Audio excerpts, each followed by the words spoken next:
Nascer, morrer, renascer ainda e progredir continuamente. Tal é a lei.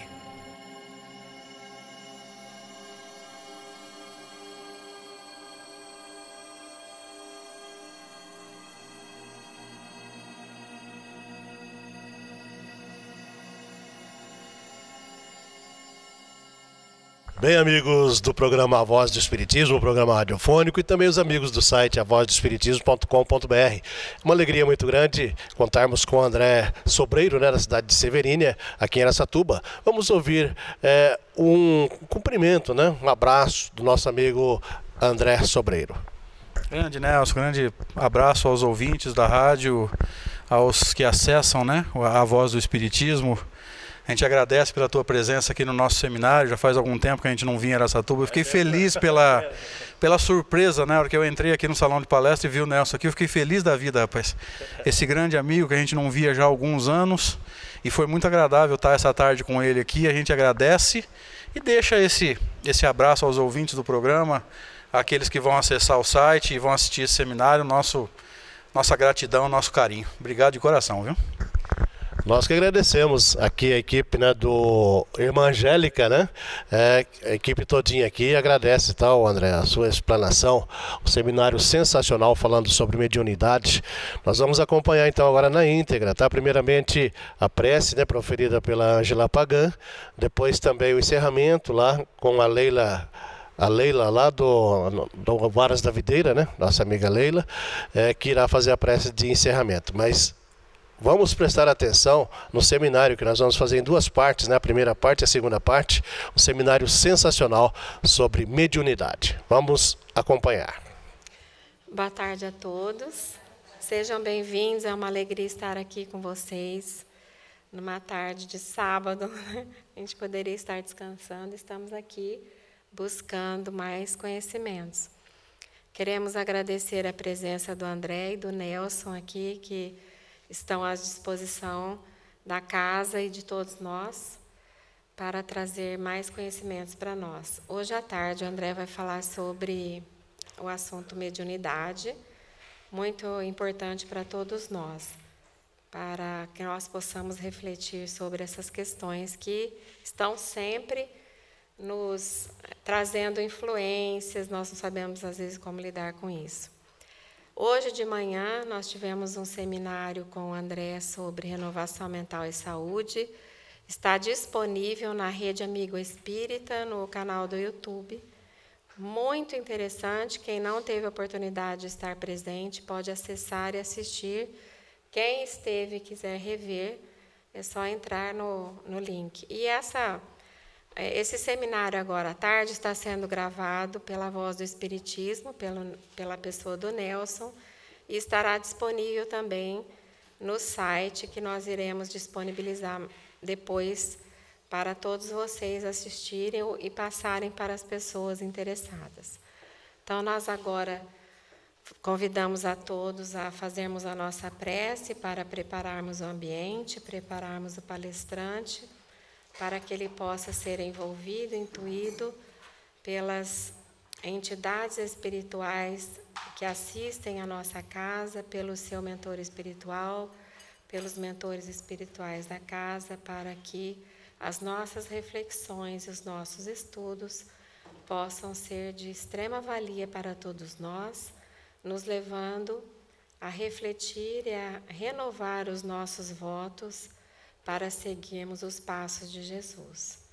Agradecemos a espiritualidade que nos acompanha, agradecemos a boa vontade do palestrante de estar aqui conosco, e do Nelson de estar aqui também fazendo o seu papel de estar filmando e repassando isso para todos. A boa vontade de cada um de vocês de estarem aqui, porque se vocês não tivessem, isso não estaria acontecendo. Da casa que disponibiliza essas preciosidades de estudo para todos nós, e agradecemos a nossa saúde física e mental para podermos estar aqui aproveitando desses momentos preciosos. Agradecemos a Deus e a Jesus pelas bênçãos derramadas sobre todos nós, e rogamos que possamos ser assistidos nas nossas necessidades. Pai nosso, que estais nos céus, santificado seja o vosso nome, venha a nós o vosso reino, seja feita a vossa vontade, assim na terra como nos céus. O pão nosso de cada dia nos dai hoje, perdoa, Pai, as nossas dívidas, assim como nós perdoamos os nossos devedores. Não nos deixeis cair em tentação, mas livrai-nos do mal, que assim seja. Bem, sejam todos bem-vindos novamente. Nós queremos apresentar o André Sobreiro, ele é da cidade de Severínea, perto de Olímpia, de Barretos, que gentilmente aceitou o nosso convite, desde onde está conosco. Ele fez uma roda de conversa com a turma da nossa mocidade, da pré-mocidade espírita, foi maravilhoso. Ontem à noite nós tivemos também uma espécie de pinga-fogo sobre mediunidade, também está disponível na Rede Amiga Espírita. Hoje cedo um seminário fantástico sobre renovação mental e saúde, disponível na Rede Amiga Espírita. E hoje à tarde, especificamente, o tema é sobre mediunidade, ele é um grande estudioso sobre o assunto. Então nós iremos fazer um seminário, um assunto um pouco mais aprofundado, né, sobre a questão. Depois do intervalo, abriremos para perguntas. Se houverem dúvidas, aí vocês podem estar falando. Se alguém se constrangir de fazer de ser filmado, o Nelson promete que só filma o André, tá? Então vocês podem fazer as perguntas só com o microfone. Então vamos aproveitar o máximo. Obrigada.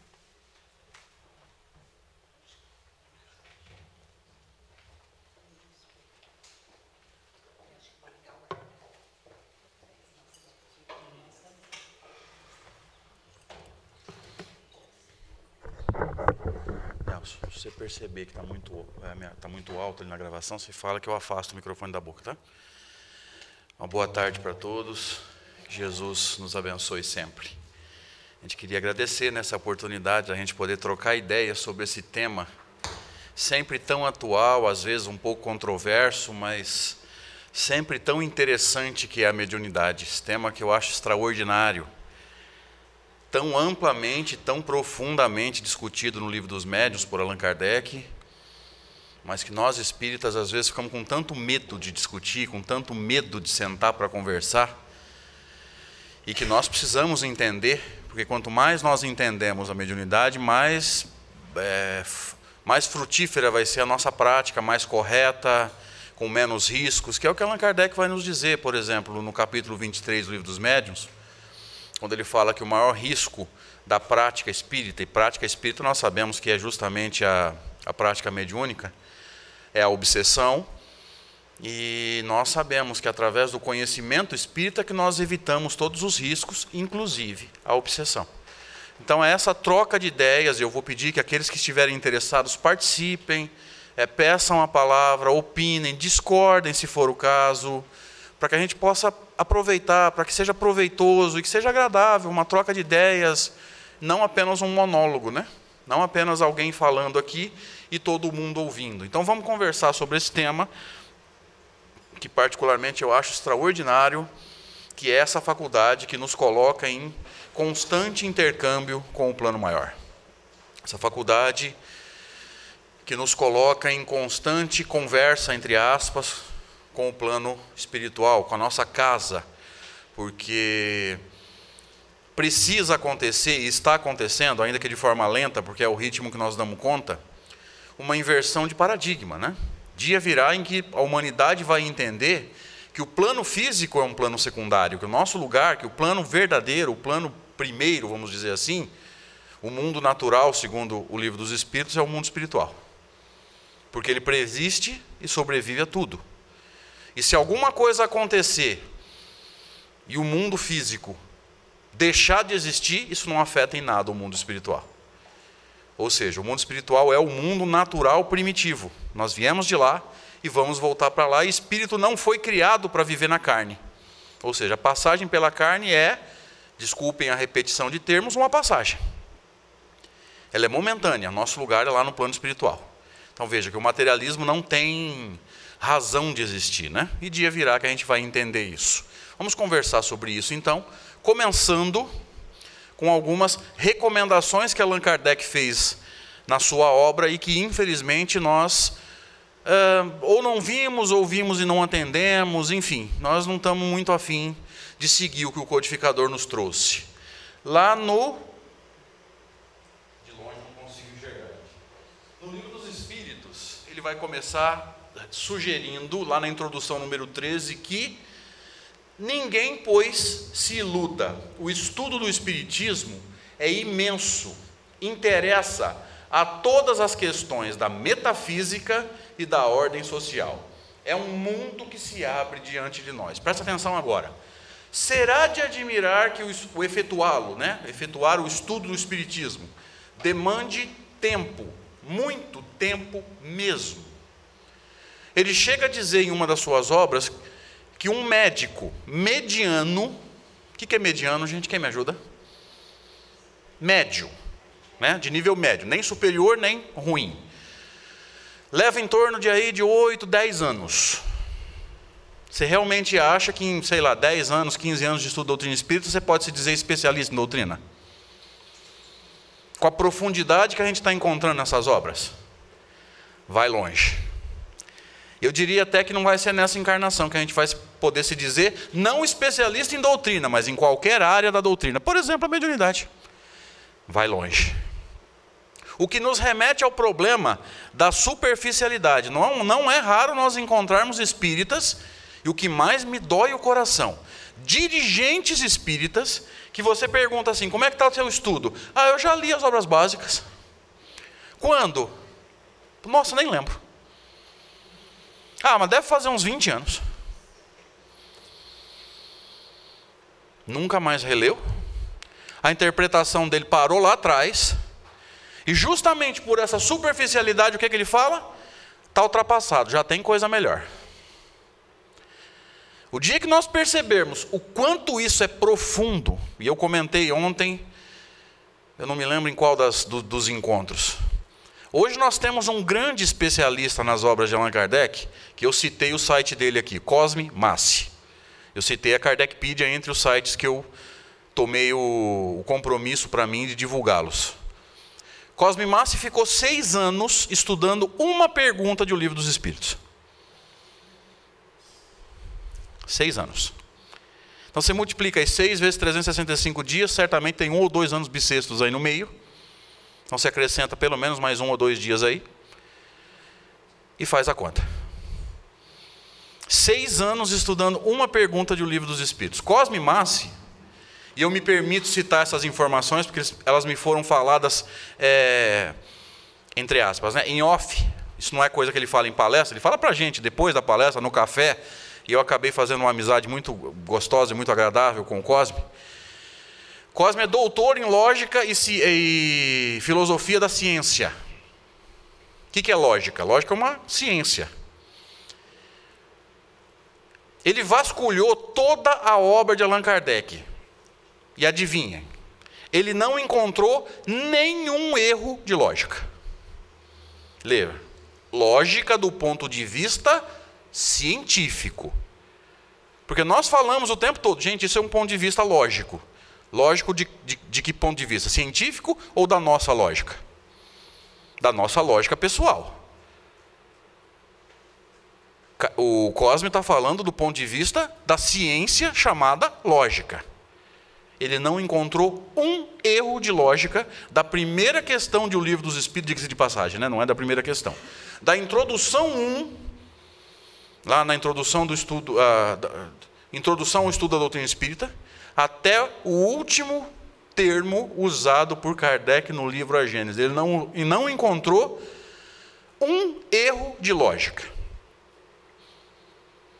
E ele encontrou uma profundidade que ele falou para mim e para mais alguns amigos, 2 ou 3 pessoas lá em Guaxupé, numa reunião, num evento que nós fizemos juntos. A profundidade da obra de Allan Kardec não pode ser citada em palestra. Porque 90%, mesmo dos espíritas, não conseguem acompanhar. Vai dar um nó na cabeça. Não, a gente não acompanha. Explicaria, inclusive, a confusão política que está no Brasil hoje. Só que se você citar, tem gente que abandona a doutrina porque vai falar de um lado político, enfim, vai se posicionar, e vai ter gente que vai fechar o tempo e vai abandonar a doutrina. Então você tem que ser superficial para não comprar briga.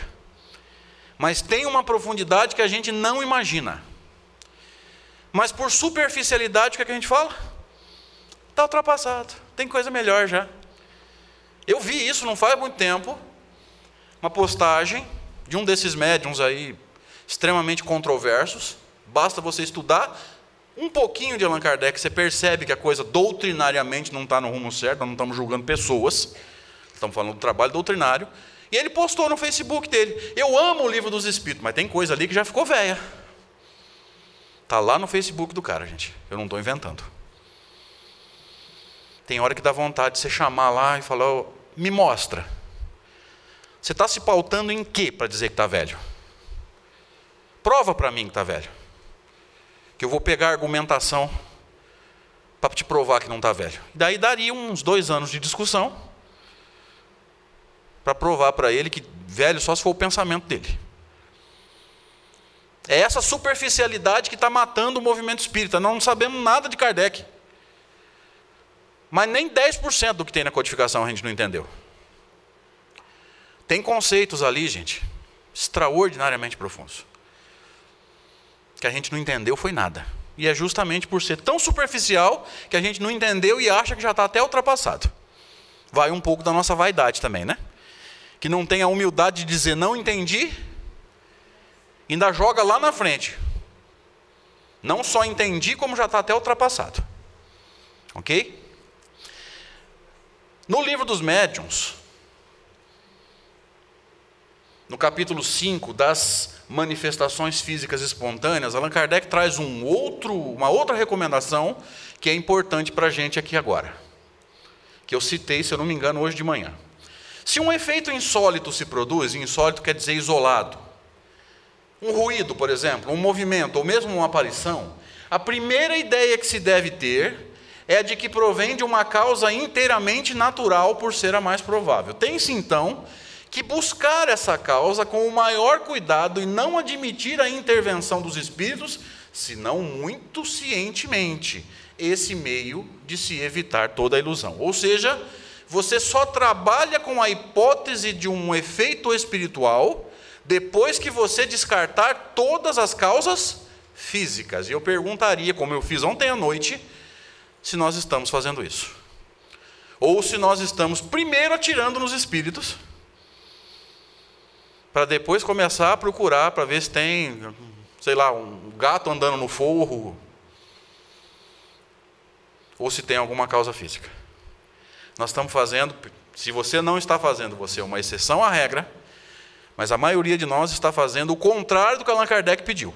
Primeiro atira nos espíritos, para depois começar a procurar as causas físicas. Eu até brinquei ontem à noite, que até quando acontece alguma coisa com a gente, primeiro a gente atira nos espíritos. A criatura está com... às vezes ela é médium, né? E ela está com tontura. Então ela fala assim: acho que eu estou com encosto. É aquele termo antigo, né? Gente, quem tem encosto é cadeira, banco. Mas primeiro ela pensa que tem alguém por perto e já está começando a se manifestar.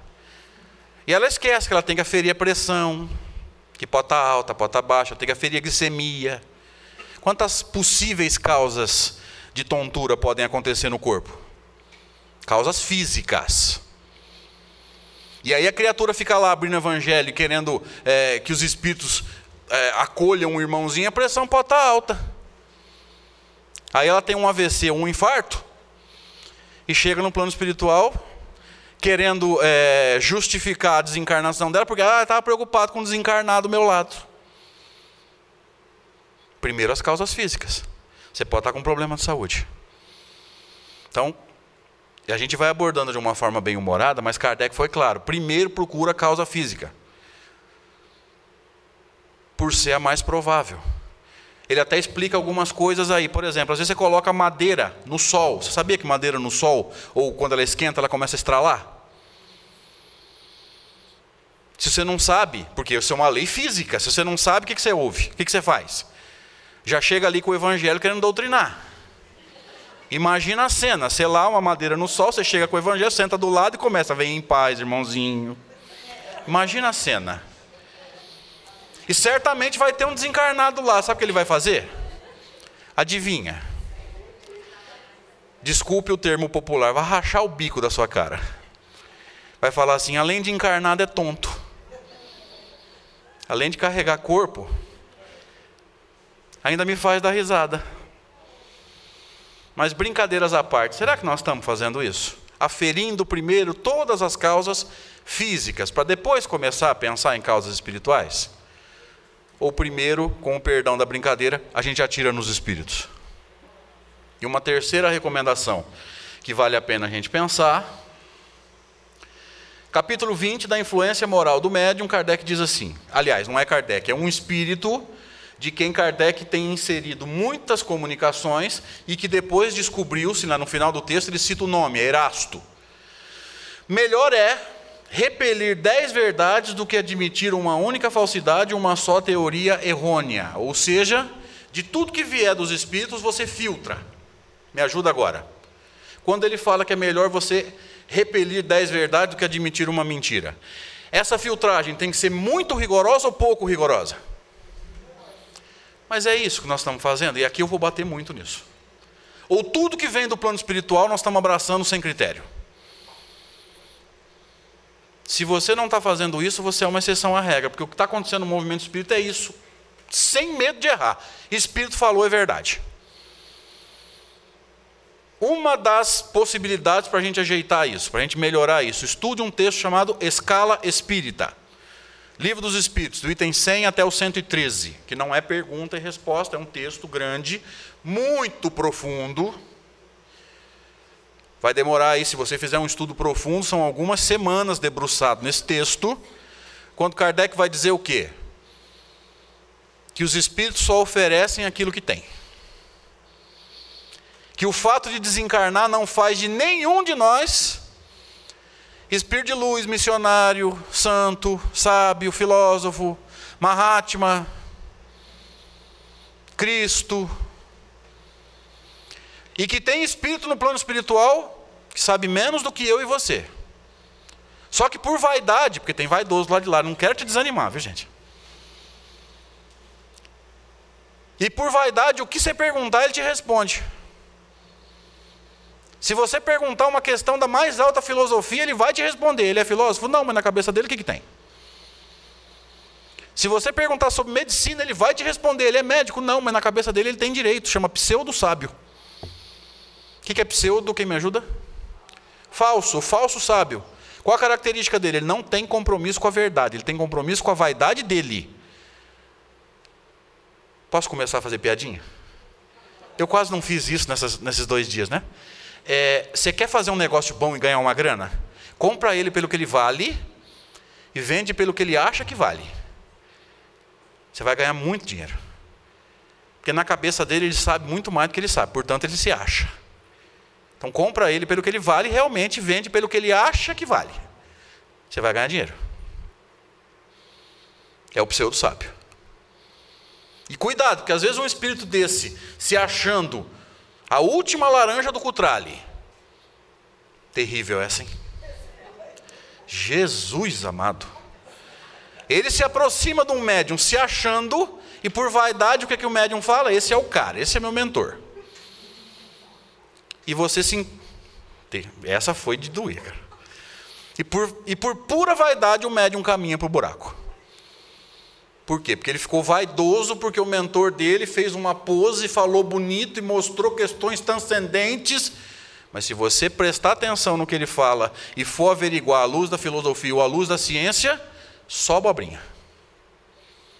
Ou seja, nós não estamos peneirando o que vem do plano espiritual. Kardec mandou peneirar com rigor. A peneirada tem que ser rigorosa. Ah, mas André, como é que eu vou repelir uma verdade? Gente, se ela for verdade, você vai encontrá-la de novo. Acho que eu comentei isso hoje de manhã.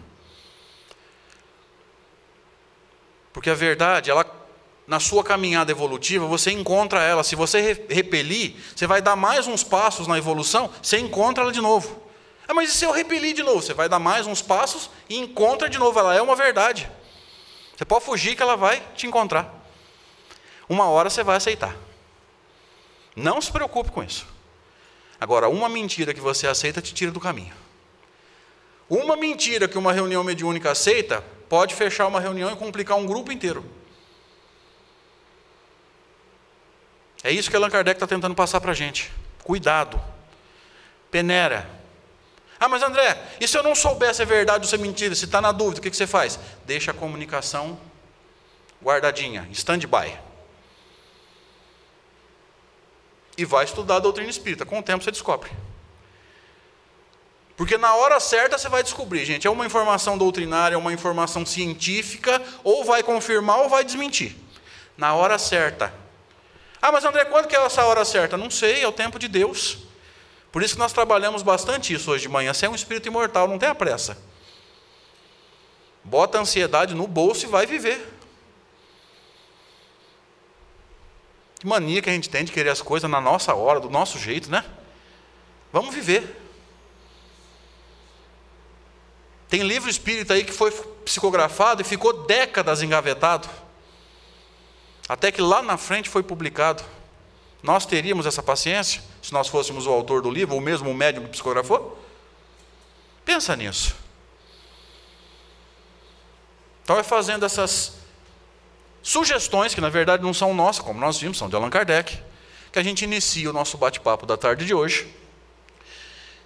E mergulhamos então na fundamentação doutrinária, especificamente nos aspectos técnicos, mais especificamente ainda na parte linguística, nas definições, nos termos e na estratégia de Allan Kardec para explicar para a gente o que é um médium e o que é mediunidade, começando pela polissemia, é uma das estratégias que ele usa, né? Polissemia, ambiguidade ou a anfibologia.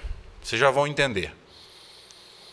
A polissemia, segundo o dicionário Michaelis, é uma propriedade que uma palavra tem de assumir mais de um ou vários sentidos. Por que isso é importante? Algumas vezes, Allan Kardec usou uma palavra em mais de um sentido e médium é uma delas. Kardec usou a palavra médium em 2 sentidos. Um sentido amplo ou geral, que abrange todo mundo, e um sentido mais restrito e específico que abrange algumas pessoas. Vocês vão entender quando nós formos estudar o texto. Mas até aqui está claro? Ok, vamos ver. Segundo o vocabulário espírita, lá no livro Instruções Práticas sobre as Manifestações Espíritas, alguém já leu esse livro? Por favor, levante a mão. Raríssimo quem leu. Esse livro, na verdade, ele deu origem ao livro dos médiuns.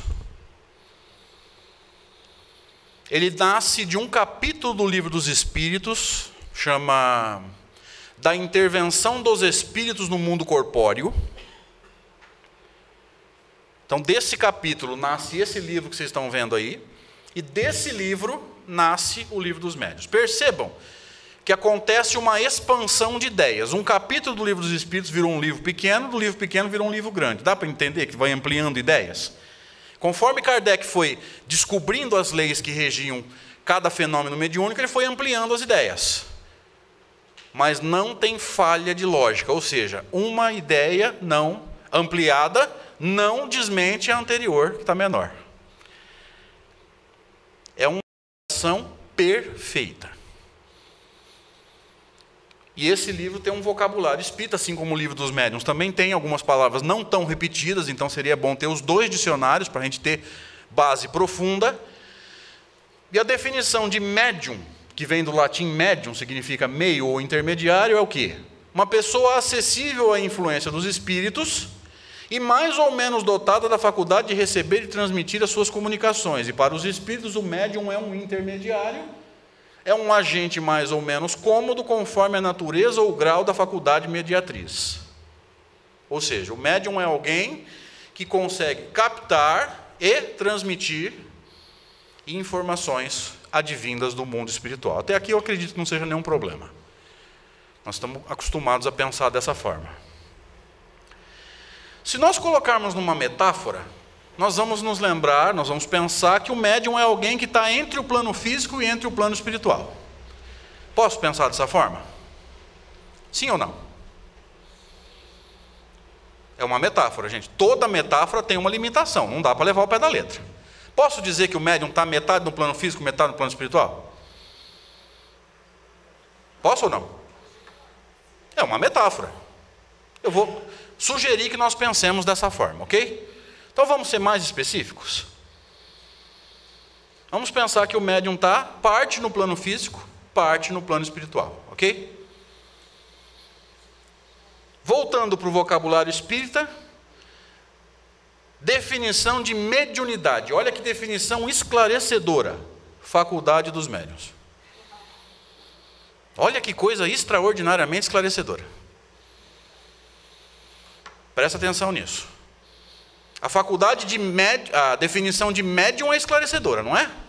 Grande e bem detalhada. A definição de mediunidade é esclarecedora? Não, extremamente simples, né? Kardec escreveu um livro da mediunidade? Não, ele escreveu um livro dos...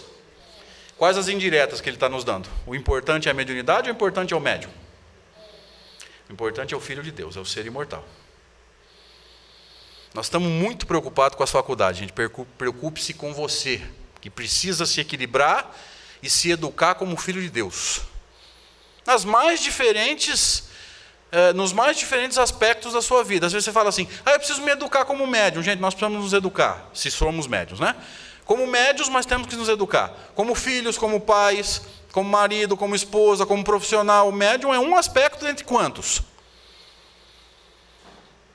E às vezes a gente está tão preocupado com o desenvolvimento no aspecto mediúnico, né?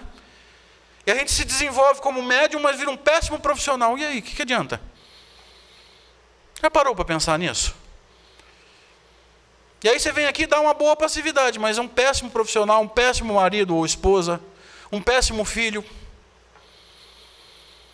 E como tudo reflete no exercício mediúnico, eu fico me perguntando, será que esse exercício mediúnico está tão correto assim?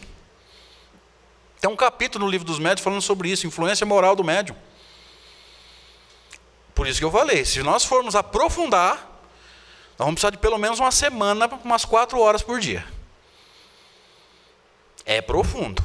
A gente vai jogando as informações, fazendo o povo pensar, e eu espero deixar vocês assim, de cabelo em pé, com tanta dúvida.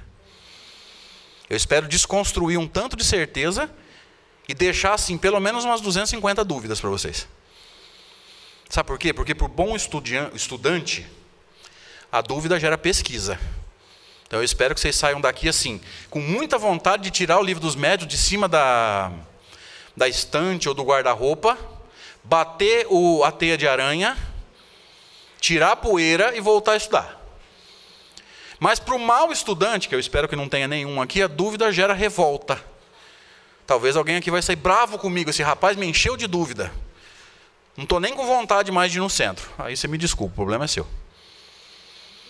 Se alguém daqui vai sair assim, nossa, que vontade que eu estou de estudar, de pegar o Livro dos Médiuns, de pesquisar, de tirar essas dúvidas que esse cara despertou em mim, ou que bom.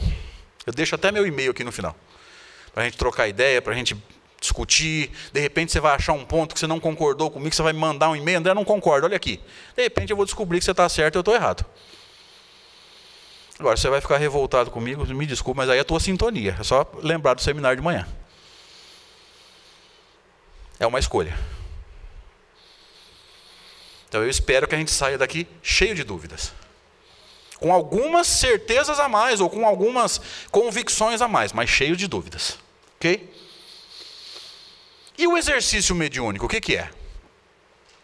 Diz Allan Kardec, evidentemente é o uso, a prática, né?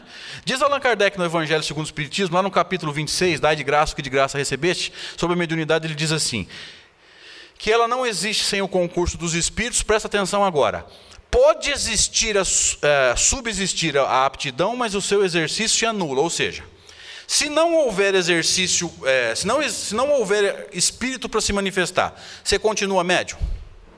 Sim. Mas tem exercício mediúnico? Não. Por que isso é importante?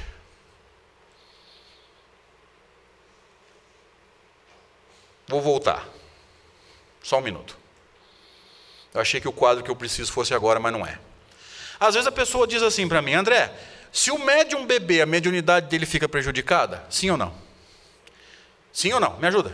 Gente, se você errar, não tem problema nenhum. Sim ou não? Não. O exercício mediúnico fica prejudicado e o médium sai prejudicado. A mediunidade é uma faculdade, não acontece nada com ela. Lembra? Não se preocupe com a mediunidade, se preocupe com você que é médium. Que mania que nós temos de achar que a mediunidade se perde. Gente, mediunidade é uma faculdade, não acontece nada com ela. É como se você dissesse assim, ó, faz favor de não fazer coisa errada. Ele não faz nada sozinho. Mediunidade não faz nada sozinho. Mediunidade é boa? Mediunidade é ruim? Não, o médio é bom ou ruim. Como nós dissemos ontem à noite.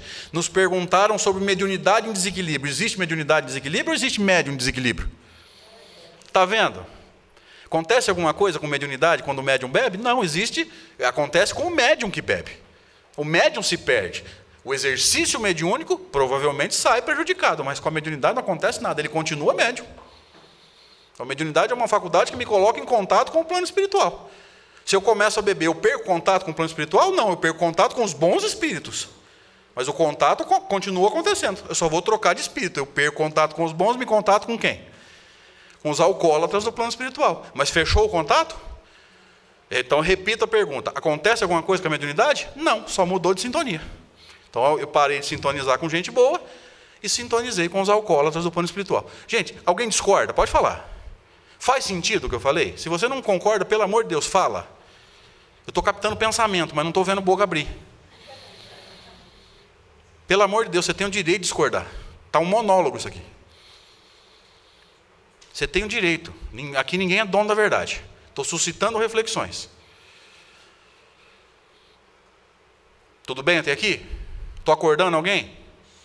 Está treinando emancipação e eu estou falando muito alto aí, estou trazendo de volta para o corpo? Dá para acompanhar o raciocínio? Gente, emancipação é desdobramento, viu? Nós estamos acostumados a usar a linguagem de André Luiz, eu tenho preferência pela linguagem de Allan Kardec. Mas não tem nada de errado em usar a linguagem de André Luiz, ok? Ainda usando aqui as definições, termos e estratégia de Allan Kardec, vamos mergulhar lá no livro dos médiuns para ver essa história de dizer que todo mundo é médium. Será que é isso mesmo que Kardec falou? Vamos ver. Capítulo 14, item 159. Extremamente profundo. Até onde eu vou? Até onde eu dou conta. Porque estudar texto de Allan Kardec é como mergulhar no oceano. Primeiro mergulho, quanto que você afunda? Você vai até o fundo? Vai ou não? Primeira vez que você mergulha no oceano, tem lá, vou chutar, não vou nem tão fundo. Tem 1000 metros de profundidade. Você vai a 1000 metros de profundidade? Quanto que você vai? Eu vou fazer de conta que no teu primeiro mergulho você vai para o oceano, você vai para uma piscina, filho. Então, em termos de Kardec, gente, nós estamos na piscina ainda. Então, até onde que eu vou aqui em termos de profundidade? Até onde eu dou conta. Ok? Vamos ver. Até onde nós damos conta. Todo aquele que sente num grau qualquer a influência dos espíritos é por esse fato médium. Essa faculdade é inerente ao homem, ao gênero humano. Não constitui, portanto, um privilégio exclusivo. Vamos entender isso aqui. Ele falou em privilégio exclusivo. O privilégio não é exclusivo. Ele foi redundante. Ele foi, como é que chama esse erro de linguagem? Isso é pleonasmo? É ou não é? Em português, esse texto foi escrito em português, ele está traduzido. Em francês, isso é pleonasmo? Está vendo como que precisa aprofundar? Talvez um cara mais assim, daqueles bem chato, fala assim, não, Kardec errou aí. Em português. Em francês, talvez não seja pleonasmo. Por isso mesmo, são raras as pessoas que dela não tenham alguns rudimentos, mas se são raras, existem, concordam? Então todo mundo é médium? Repito, se são raras, você quer dizer que algumas existem, não existem? Se existem, todo mundo é médium? Pode-se dizer que todos são mais ou menos médiuns. Aprofundando um pouquinho, 4 termos grifados chamaram a nossa atenção. Aprofundando um pouquinho, o termo num grau qualquer nos diz o quê? Sobre os infinitos graus de sensibilidade. Todo mundo aqui tem o mesmo grau de sensibilidade? Pensando em quase 8 bilhões de encarnados na Terra. Quantos graus de sensibilidade diferentes nós temos? Não dá para dizer que são 8 bilhões de graus diferentes, mas que tem grau adoidado, tem. É isso. O termo mais ou menos médios confunde os espíritas. Quando você fala assim, mais ou menos médio, você fala assim, nossa, mas o que Kardec está dizendo aí, gente? Mediunidade não é gravidez. Não tem como você dizer que alguém está mais ou menos grávido. Gravidez você está ou você não está. Mais ou menos médium quer dizer o quê? Confirma a primeira colocação. Mais ou menos médio quer dizer o quê? Maior ou menor grau de... Está confirmando uma outra? Dentro do mesmo trecho. Ó. Veja como que as ideias se desencadeiam. Eu só coloquei em outra ordem.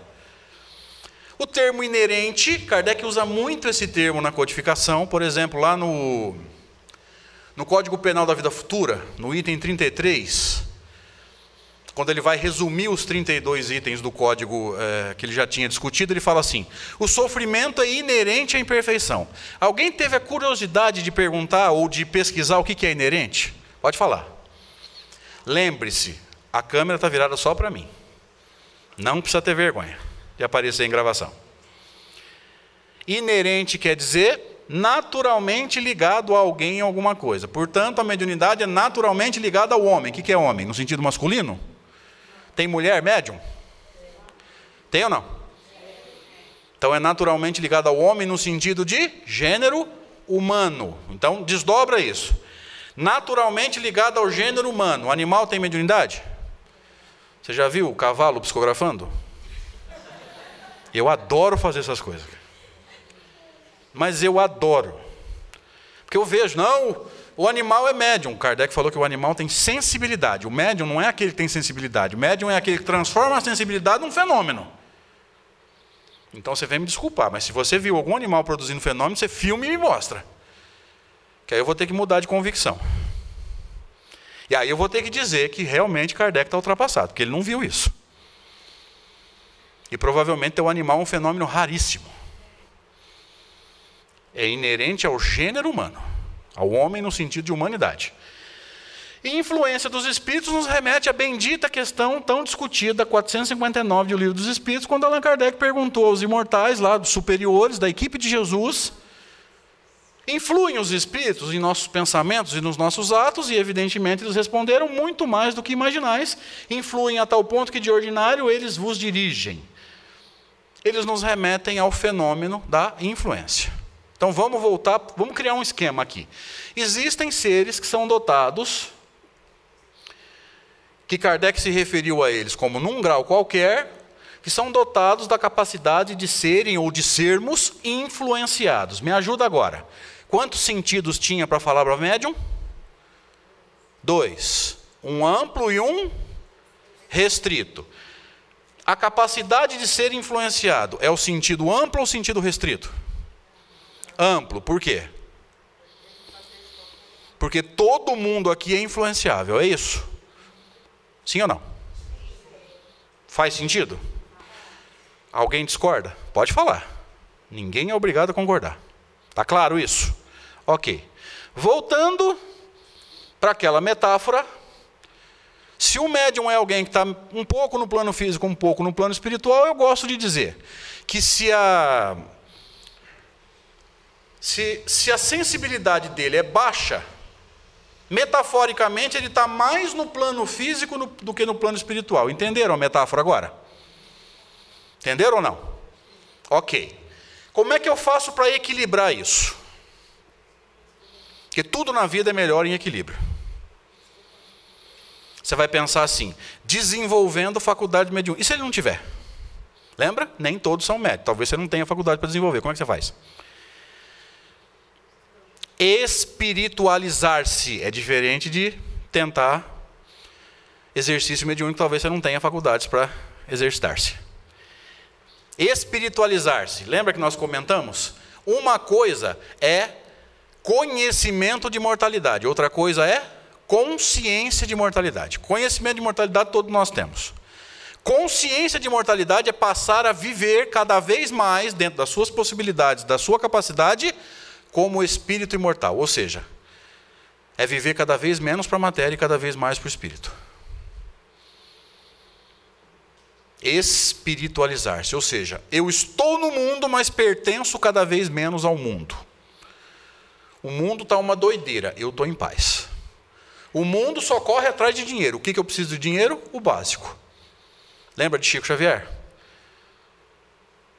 Eu vi um depoimento dele em vídeo, então não é disse que me disse, não é fofoca, não é nada.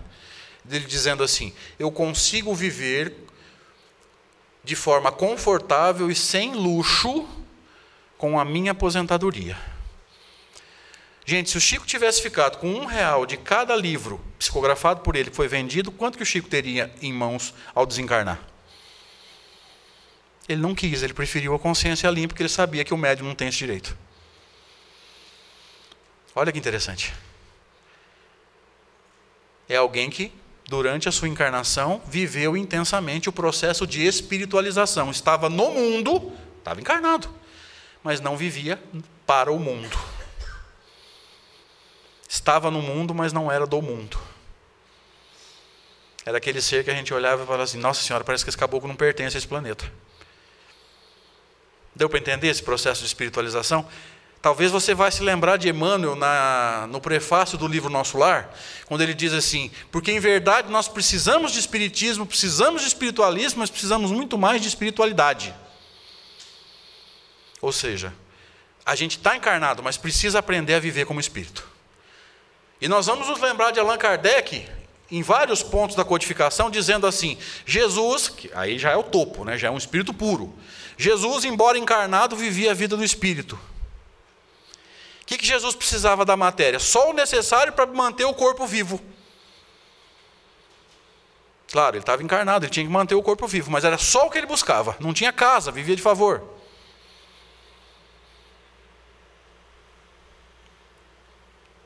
É o topo da espiritualização, não queria nada para ele. Vivia para fazer para os outros. A gente não dá conta, mas veja, é a meta. Está claro o raciocínio? Então como é que eu equilibro isso? Me espiritualizando. Beleza? Voltando ao raciocínio. Agora nós vamos precisar ter profundidade e capacidade de interpretar texto, tá? Segunda parte do item 159. Todavia, usualmente assim só se qualificam aqueles em quem a faculdade mediúnica se mostra bem caracterizada e se traduz por efeitos patentes de certa intensidade, o que então depende de uma organização mais ou menos sensitiva. O termo grifado, efeito patentes, já nos remete não mais apenas à influência, mas à produção de fenômenos. Está claro isso? Efeito patente, já não é mais aquela coisa oculta. Porque, por exemplo, uma influência, uma intuição, uma inspiração. Se um espírito chegar aqui perto de mim agora e me intuir a dizer alguma coisa, se você não é vidente, você vai perceber? Talvez nem eu perceba. Por isso que lá no Livro dos Espíritos, na introdução 6, Kardec tem uma colocação extraordinária. A manifestação espiritual pode ser ostensiva ou oculta. Uma intuição, uma inspiração são ocultas. Às vezes nem a gente percebe que está sendo intuído. Às vezes nem a gente percebe que está inspirado. Agora, uma psicofonia é oculta? Não. Uma psicografia é oculta? Não.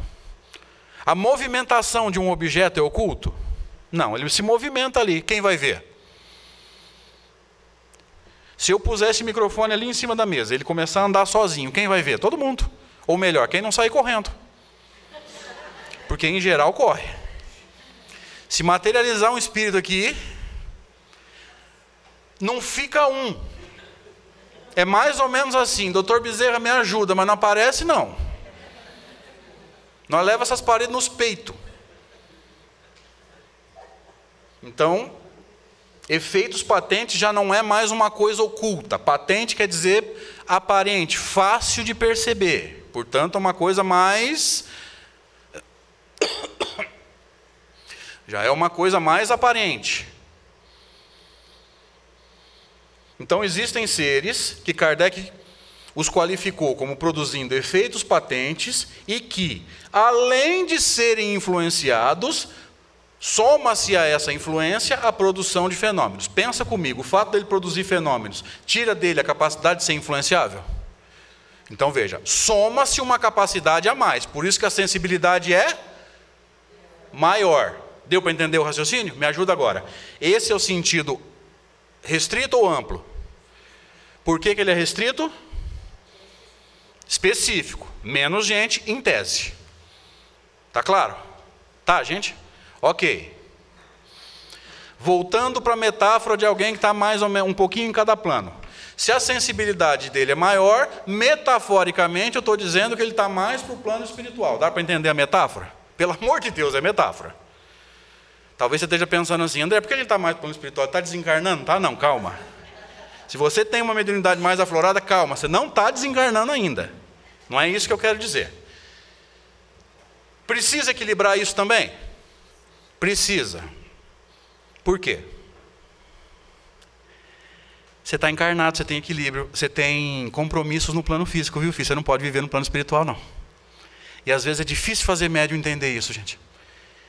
Às vezes ele tem uma vidência, ele interage muito, ele realmente tem uma sensibilidade muito aflorada, mas ele acha que ele tem que ficar o tempo todo interagindo com o plano espiritual. Gente, eu não sei como é que funciona aqui em Araçatuba, mas na Severina os carnê vence.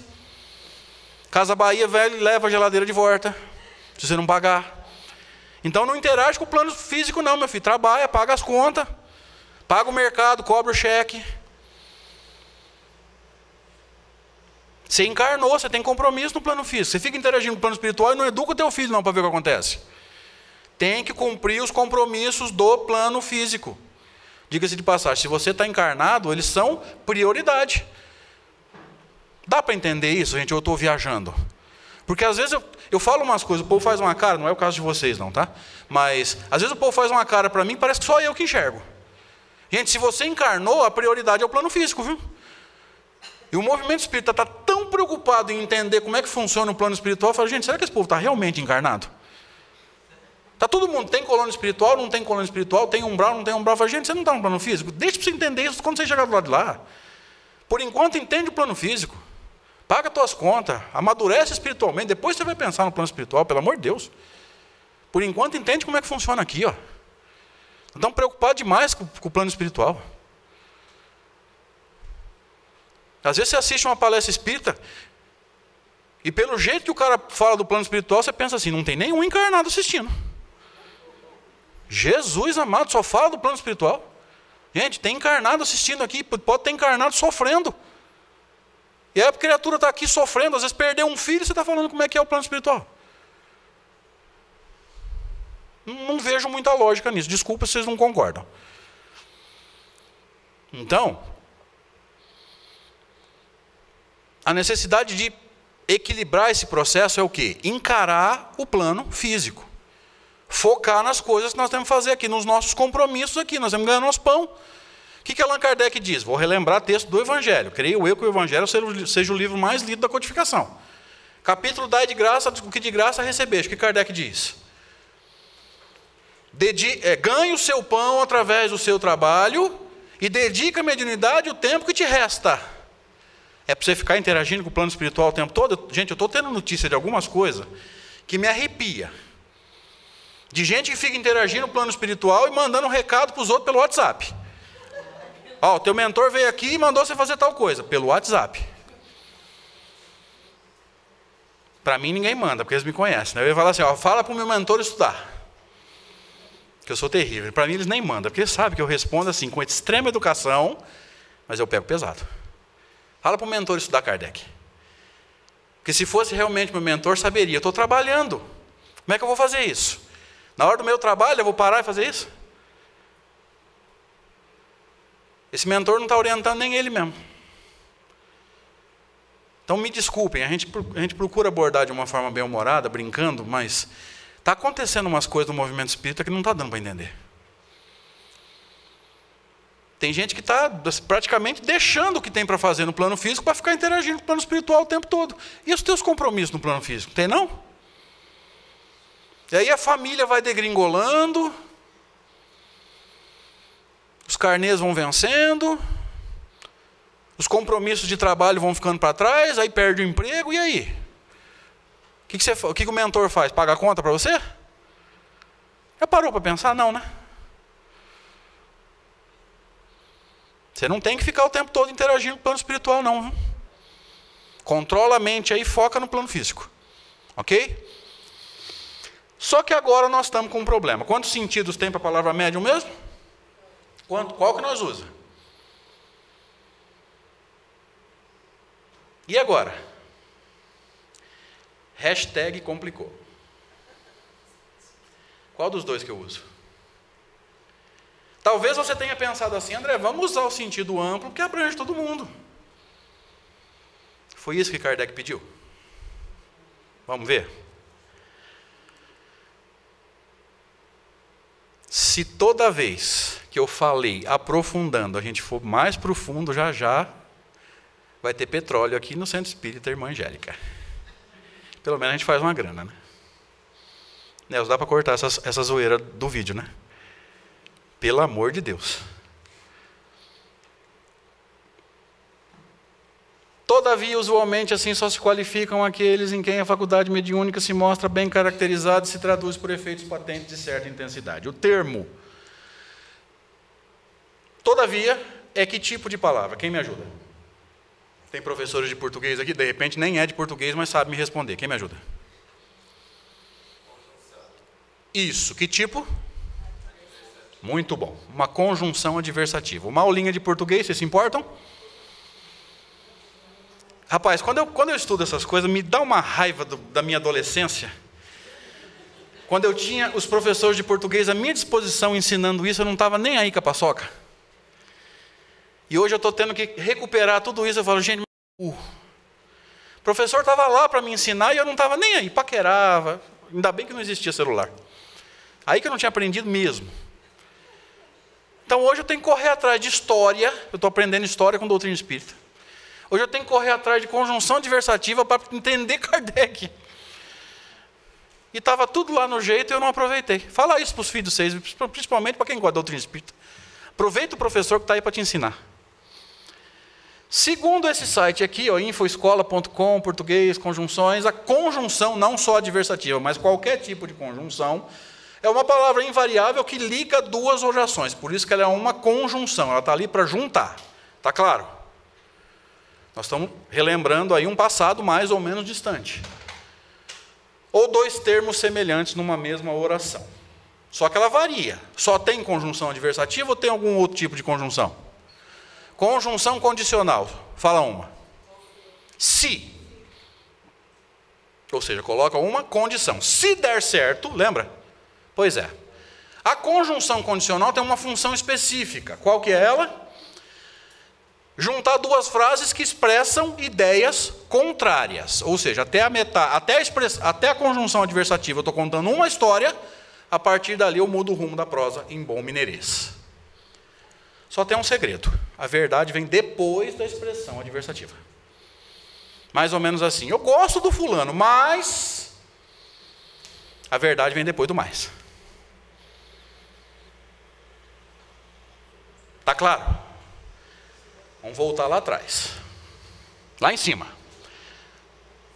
A conjunção adversativa está aqui. Usualmente assim só se qualificam, se você só qualifica como médium, aqueles em quem a faculdade se traduz por efeitos patentes. Agora, junta todas essas informações e me ajuda. Quem eu tenho que chamar de médium? Os dois? Só esse ou só esse? Pode falar. Não se esquece, a câmera está filmando só eu. O microfone não está tão alto, portanto, o campo magnético não alcança aí, você não vai pagar mico na internet. Lembra? Lá é sentido amplo, aqui é sentido mais restrito. Qual Kardec mandou usar? Amplo ou restrito? Segundo Allan Kardec, nós só temos que chamar de médiums o sentido restrito. Então essa história de dizer que todo mundo é médium é conversa fiada, é falta de entendimento da obra de Allan Kardec. Está claro? Alguém discorda, pode falar. Daqui a alguns minutinhos vai ter um cafezinho? Se você discorda, você pode falar. Tem gente que não fala na hora do seminário, nem se você pagar. Mas às vezes quer nos procurar na hora do intervalo. Pode procurar. Gente, você não é obrigado a concordar com o que eu estou falando. Procura a gente. André, eu não vejo da mesma forma. Não tem problema. Não se esquece de um detalhe. O fato de você não concordar comigo não quer dizer que você não gosta de mim. E diga-se de passagem, graças a Deus eu estou em paz comigo. Portanto, se você não gosta de mim, o problema é seu. Eu não fiz nada para você. Claro. Oba! Sim, exatamente. O fenômeno ostensivo, ou seja, uma coisa mais, ele chamou de patente. O que é patente? Uma coisa que dá para perceber de forma clara. Ou seja, a sensibilidade vai crescendo, você vai tendo pessoas cada vez mais sensíveis e parece haver um limite. A partir desse ponto, qualquer um percebe que a pessoa está produzindo fenômeno. A partir desse limite, a gente chama de médium. Desse limite para trás, não dá para chamar de médium. Está claro agora? Em cima, talvez a dúvida dela seja a dúvida de mais alguém. Pois não? Ah. Tem os médicos, então os fenômenos e os japôs. A gente chama isso. Aham. Então é errado a gente falar assim? Segundo Kardec, sim. Esses que estão no apoio, a gente não deveria chamar de médium. Significa que eles são inúteis na reunião? Não. Só não chama de médium. Só. Muda o nome. Por que é importante isso, gente? O que Kardec diz lá na introdução do Livro dos Espíritos? Para coisas novas, você precisa de termos novos. Lembra, ele criou o termo espiritismo para a doutrina, porque o termo espiritualismo já existia. O que ele diz? Para evitar a confusão. Me ajuda agora, eu vou dar um exemplo bem fácil. Quando você abre o congelador da sua geladeira, você pega gelo ou pega água congelada? Eu sei que o gelo é água congelada, mas você deu um nome para a água congelada ou você fala, mãe, eu vou pegar água congelada? Você deu um nome. Por quê? Para evitar confusão. O que os espíritos dizem? Se uma língua perfeita, um idioma perfeito, seria um idioma que cada coisa tem o seu termo. Então você não fala água congelada, você fala gelo. É o sonho dos espíritos. Um idioma onde cada coisa tem o seu termo. É o sonho deles. Para quê? Para a gente se expressar sem confusão. Então essas definições de termos são extremamente importantes. É por isso que eu bato nisso. Gente, faz uns 40 minutos que eu estou batendo nessa terminologia. Por quê? Porque a gente tem que entender isso. Não é à toa. Eu sei, de repente você está preocupado assim. Ah, mas eu queria que ele falasse mais da prática mediúnica. Se nós não entendermos a essência, a prática se perde. Então não adianta eu falar faz isso, faz aquilo. Se a gente não entender isso, de repente eu falo de prática e você sai por aí falando, todo mundo é médio. Gente, não foi isso que Kardec falou. Pois não? Por exemplo, é certo falar que a gente desenvolve a mediunidade? Por exemplo, eu não sou médico. Aham.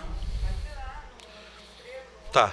Mas eu posso desenvolver essa capacidade? Ó, se não somos todos médiums, significa que nem todo mundo tem faculdade para desenvolver. Quem é que tem faculdade para desenvolver? Só essa turma aqui. Então, se a pessoa está nessa turma, ela não tem nada para desenvolver. Quem é que aflorou a faculdade? Quem estava nessa turma. Então, enquanto ela não tinha, ela tinha faculdade em germe. Em determinado momento, aflora. Essa turma que não tem, nessa encarnação, nunca vai ter. Excelente pergunta, viu? Talvez alguém mais tinha essa dúvida, talvez alguém que vai ver esse vídeo na internet tenha a mesma dúvida. Gente, vou explicar melhor agora em cima da pergunta dela, que foi, aliás, as 3 perguntas excelentes. Essa galera aqui não tem nenhuma faculdade em germe. Ela vai acabar essa encarnação sem aflorar faculdade ostensiva nenhuma. Pode ter intuição, mas É porque a intuição, a inspiração não são faculdades ostensivas. Intuição, inspiração, influência são faculdades que todos nós temos, que não fazem de nós médium segundo Allan Kardec.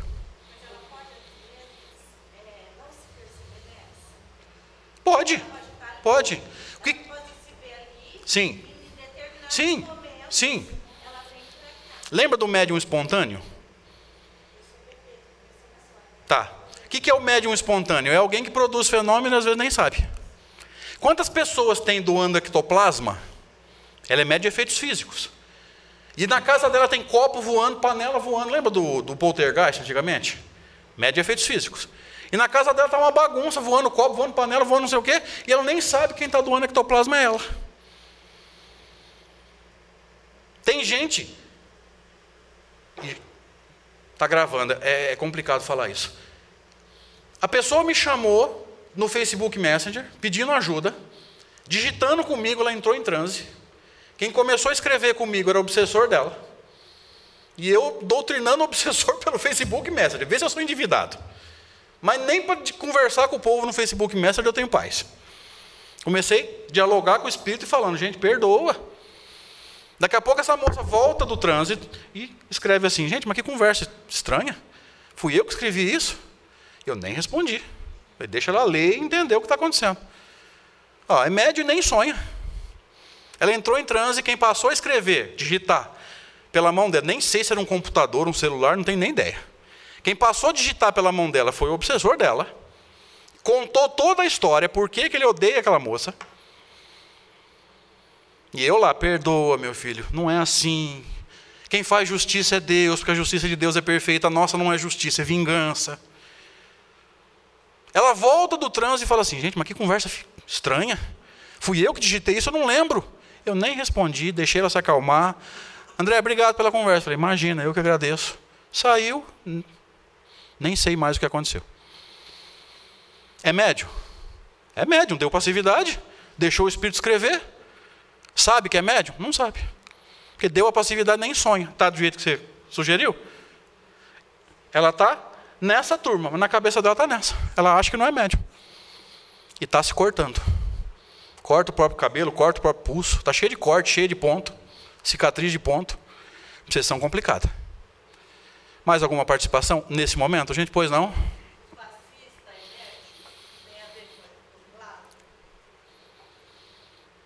Essa é uma questão complicada. Por quê? E eu vou extrapolar na resposta.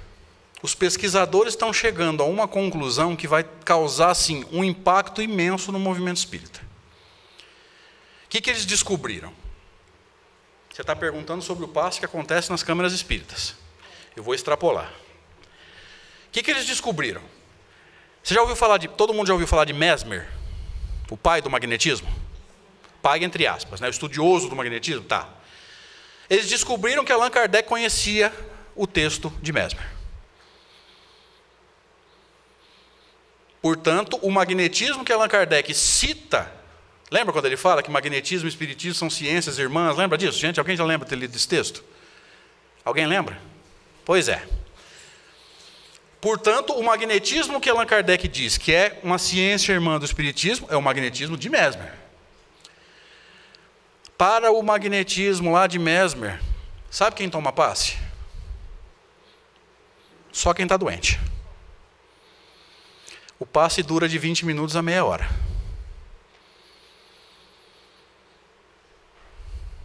O movimento espírita vai tomar um tranco. Mais um tranco. Por quê? Porque nós estamos entrando bem numa câmara de passe para tomar um passe de 2 minutos. Gente, o que está adiantando isso? E mais, se você entra bem numa câmara de passe, é como se você falasse assim, acho que eu vou tomar um analgésico e talvez amanhã eu vou ter uma dor de cabeça. Isso é um absurdo, sem tamanho. Se você está bem, você quer tomar passe para quê, criatura? Então veja, você me perguntou se o passista é médium. Eu não acho que ele esteja produzindo fenômeno, mas é uma opinião pessoal, eu posso estar enganado. Mas eu extrapolei. A hora que essas pesquisas forem democratizadas, o movimento espírita vai tomar um tranco. Porque eu tenho uma opinião pessoal aqui, e ninguém é obrigado a concordar, inclusive os internautas. Do mesmo jeito que nós dizemos assim, você já deve ter ouvido essa frase, o cristianismo precisa voltar para Jesus. Vocês já ouviram isso? Eu tenho uma frase, o espiritismo precisa voltar para Kardec. Porque está cheio de misticismo no movimento espírita. E quando a gente bota esse monte de gente que está se sentindo bem para tomar passe 2 minutinhos aí, sabe o que nós estamos fazendo? Nós estamos formando na casa espírita um monte de papa-passe. Estou exagerando? Me perdoe. Você tem o direito de não concordar. Ou seja, você está bem, você está feliz da vida, você está se sentindo bem, você está em paz. O que você vai fazer em câmara de passe? Sentar lá 2 minutos. Você me explica. Você pode discordar de mim e me explicar. Se quiser o microfone, pode vir aqui. Se você está se sentindo mal, está se sentindo angustiado, está se sentindo pressionado espiritualmente, é outra história. E talvez a casa espírita não tenha como te aplicar um passe mais longo, 2, 3 minutos, aí eu entendo. Mas se você está bem, está em paz, teve uma semana tranquila, um dia tranquilo, o que você foi fazer em câmara de paz? Você pode me explicar? E o que... Já te dou, já respondo. E às vezes o Divaldo Franco vem aqui em Araçatuba, vem, né? Nem mesmo que seja de vez em quando. Onde que ele fala? Que lugar? Ginásio de esporte, tá. E aí você vai lá nesse ginásio de esporte, que evidentemente eu não sei qual é, não conheço a cidade. Você vai lá ouvir Divaldo Franco, que eu acho a palestra de Divaldo extraordinária, linda, 1h20, 1h30, de uma oratória perfeita, de uma cultura extraordinária, e sai de lá de cara feia. Por quê? Porque não tomou o passe. E tinha 3.000 pessoas lá, e você queria tomar passe. Só que eu acredito que uma palestra bem feita é muito melhor do que um passe. Porque eu saio dali feliz da vida. Nossa, eu enxerguei um tanto de coisa que eu não estava enxergando. Eu enxerguei um tanto de erro que eu estava cometendo e não estava vendo. Para mim isso é muito melhor do que um passe. Mas nós estamos formando viciados em passe no movimento espírita. Você me perdoa? Eu saí totalmente do que você me perguntou. Me perdoe. Mas eu preciso falar essas coisas. Nem que for para ficar bem comigo mesmo. Agora, respondendo, eu dei 3 voltas no sistema solar e não falei o que ela queria. Eu não vejo produção de fenômeno ostensivo. Não que o médium não participe. Mas eu ainda acho que está nessa turma e não nessa. Mas é opinião pessoal. Eu posso voltar daqui uns meses aqui em Araçatuba, encontrar a senhora numa casa espírita e falar, me enganei. E se eu estiver errado, eu espero descobrir que eu estou errado e vir aqui corrigir. Porque eu não tenho nenhum problema com isso. Se eu estiver errado, eu faço questão de corrigir. Tá? Desculpa. Quem pediu a palavra foi você? Por favor.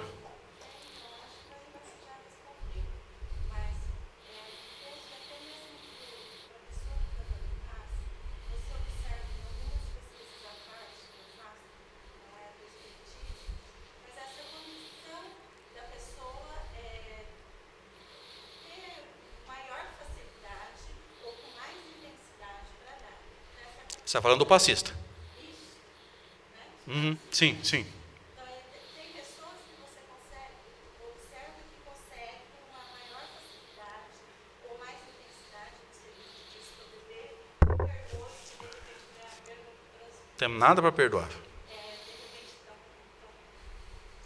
pequena como Imagina. Não... Mas, pelo que eu tenho estudado, então tem pessoas que têm uma condição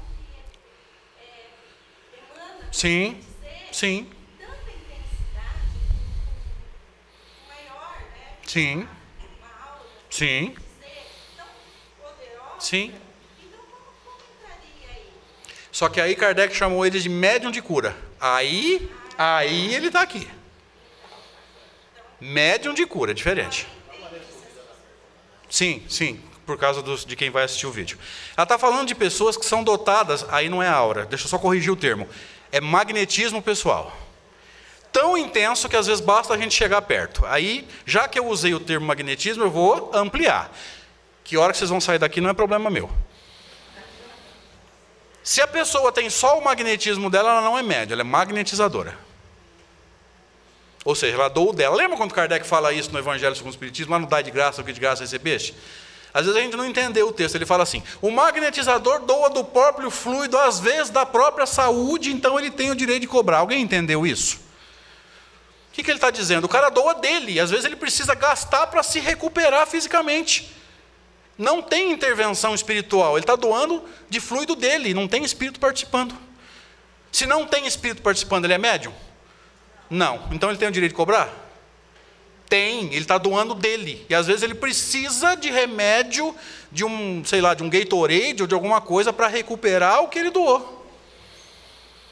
Ele tem o direito de cobrar? Tem. Ele está doando dele, ele não é médium. Quando os espíritos entram no processo, ele passa a ser médium. Aí ele é médium de cura. Mas o problema é, Kardec falou que existem médiuns de cura? Sim. Falou que o médium doa um fluido para os espíritos participarem da cura? Ou que os espíritos utilizam na cura? Sim. Mas falou como é que é o processo? Falou? Não. Falou que é pelo passe? Não. Então vamos com calma. Que em nenhum momento ele falou, o médium de cura vai lá e impõe as mãos. Ou seja, que é o médium de cura ou o passe de cura? É um princípio que a gente vai ter que pesquisar muito para entender como é que funciona. Então, vamos com calma. O que Kardec fez? Ele deixou uma sementinha. Daí para frente a gente vai ter que mergulhar em pesquisa. Porque ele falou o seguinte: médium de cura é aquele que pode curar por um toque ou por um olhar. Lembra desse texto? Quem lembra de ter estudado isso, levanta a mão. Ou seja, às vezes basta chegar perto, um toque, um abraço, um aperto de mão. Tem que impor as mãos e aplicar passe? Nem sempre. Então, vamos com calma. A mulher que tocou Jesus, o que ele fala? Saiu de mim. Uma virtude, um fluido, uma energia, enfim. Por isso que eu falei. Oi? Você estava dizendo que o trampo do movimento espírita vai levar a relação oficial do passe. Só que aí, eu não sei se você sabe, a maioria não vai vir, porque ninguém está muito interessado, nem todo mundo está muito interessado na palestra, está interessado no passe. Por isso que eu falei do tranco. Esse tranco vai ser o quê? Uma grande filtragem. Talvez caia pela metade a frequência. Mas Allan Kardec nunca falou que nós tínhamos que encher casa espírita, gente. Nós não entendemos nada. É melhor você ter menos com qualidade do que um caminhão de gente que está aqui para tomar passe. Pois não?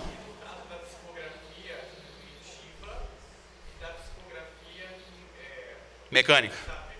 Psicografia mecânica.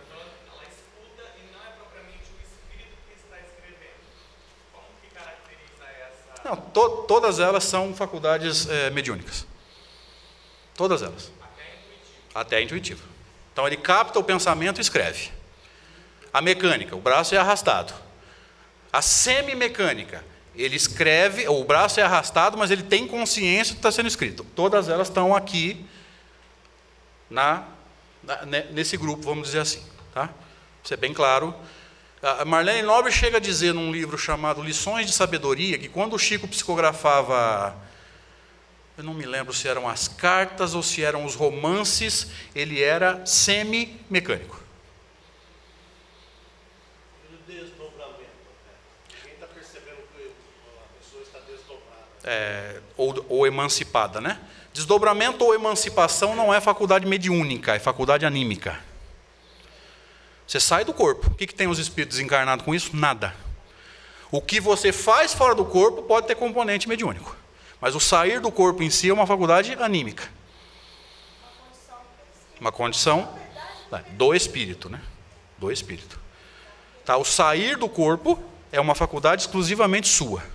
Aí, quando você sai do corpo, você pode realizar atividades suas, ou pode até realizar atividades em parceria com o desencarnado, aí já entra um componente mediúnico. Mas o sair do corpo é uma atividade exclusivamente anímica. Desencarnado não tem nada com isso.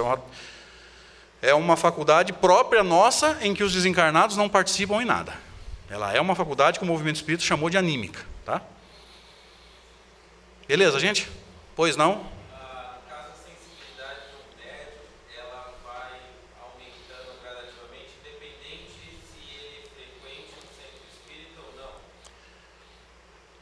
Todas as faculdades humanas, elas são passivas de desenvolvimento pelo exercício. Mas é possível que ela se desenvolva sem esse exercício consciente? Sim. Toda a faculdade humana, ela é passiva de desenvolvimento pelo exercício. Como é que você aprende a andar de bicicleta? Andando. Como é que você aprende a jogar bola? Jogando. Sensibilidade pode se desenvolver, sensibilidade mediúnica, né? Pode se desenvolver sem exercício? Até pode. Por que pode? Porque talvez você conheça algum médium que nunca pisou numa casa espírita, nunca abriu um livro espírita, mas tem uma mediunidade bem interessante. Então, nesse ponto, a mediunidade foge um pouco da regra. E é possível que ela aumente sem exercício mediúnico, sem nunca botar o pé... Gente, você conhece algum médium vidente que nunca pisou numa casa espírita? Conhece ou não? Tem médiuns que nunca pisaram numa casa, por exemplo, nas igrejas protestantes, lá no movimento católico, lá na chamada renovação protestante. Tem de monte. Nunca pisaram numa casa espírita. Está claro isso? A mediunidade foge um pouco disso, por quê? Porque ela é uma faculdade psíquica. Eu citei o exemplo da faculdade motora, por exemplo, andar de bicicleta. Só que ela é em parte psíquica e em parte motora. A parte motora complica um pouco o exemplo. Por isso que eu falei, toda metáfora tem limitações, né? Como ela é exclusivamente psíquica, ela foge um pouco à regra. Chega um momento do teu planejamento que, se você estiver nessa turma aqui e tiver faculdade latente para florar, ela flora. Nesse momento seria muito bom se você estiver numa casa espírita estudando, para que quando aflorar você tenha controle. Agora, uma pessoa, por exemplo, que está numa igreja, já é uma pessoa, uma igreja qualquer, ou mesmo que não esteja em nenhuma igreja, e é uma pessoa controlada por natureza, quando aflora ela se controla bem, às vezes melhor do que nós espíritas. Então o importante é o quê? É o quanto nós somos equilibrados emocionalmente. Aflorou. Se você é uma pessoa equilibrada, você controla. Eu estou vendo. Ok, vamos ver. Eu estou sentindo uma aproximação. E daí? O que tem de assustador nisso, gente? Qual a diferença de aproximar um desencarnado e aproximar um encarnado? A única diferença é que o desencarnado aproxima, ele não tem corpo. Se a gente encarar com um pouco mais de racionalidade, um pouco mais de lógica, a gente consegue se acalmar. Era mais ou menos isso que você... Mais alguma pergunta, gente? Podemos dar uma paradinha? O que vocês querem aí? 15 minutos? Vamos fazer o seguinte, são... Me ajuda a enxergar lá, 3h25? 15 para as 4, pode ser? 20 minutinhos então. A gente já volta.